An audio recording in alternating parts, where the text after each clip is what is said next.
Well, many people feel that they are keeping up with their debt if they are making the minimum payments on their credit cards.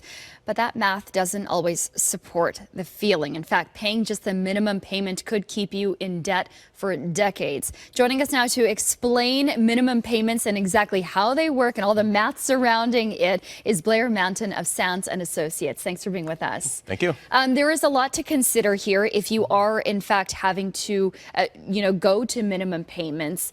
What do you want to keep in mind? Well, a couple things. So first off is to understand exactly what you're paying when you're paying the minimum payment, because some credit card companies calculate it differently, but for the most part, at best, you're treading water. You're really not making headway. On some credit cards, your minimum payment is whatever the interest is, whatever the fees is, and then literally $10. It's drawing your balance down by $10, no matter how much it seems like you're paying. And there are low interest cards, medium interest, high interest. Let's start off with a low interest and look at the math around it. We have a board here. Let's bring that up.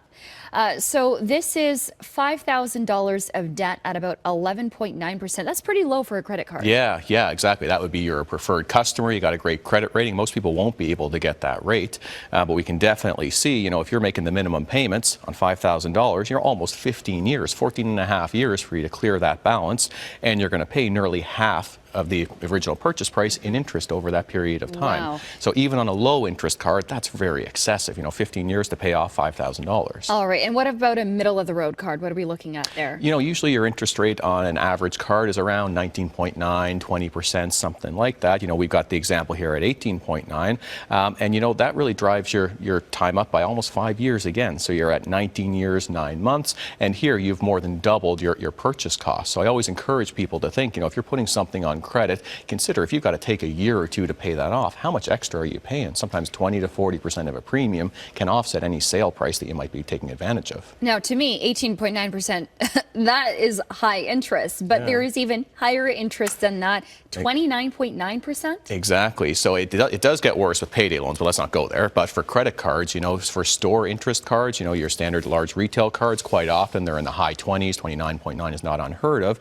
And if you can imagine that $5,000 balance is now, you'll be retired ideally by the time you pay that off. 50 years, and you're going to pay almost 5 times the amount of your original purchase in interest.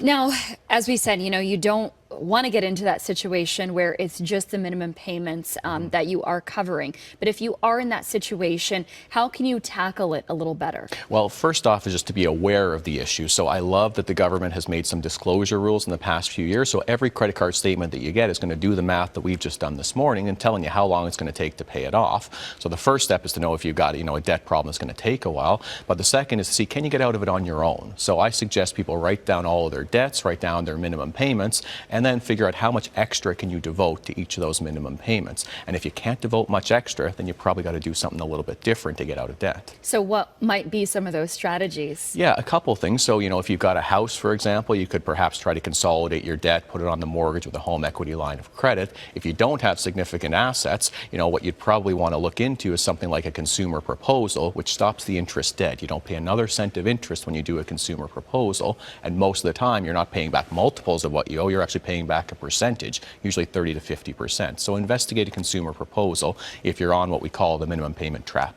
All right. And I guess bottom line, try to avoid that situation if you can altogether. Exactly. Don't get sucked in by teaser interest rates. Don't, charge things just because you get some extra loyalty points on them. Really be careful knowing that these balances can get out of control. Blair, great information. Thank you so much for being with us. Thank you. My pleasure.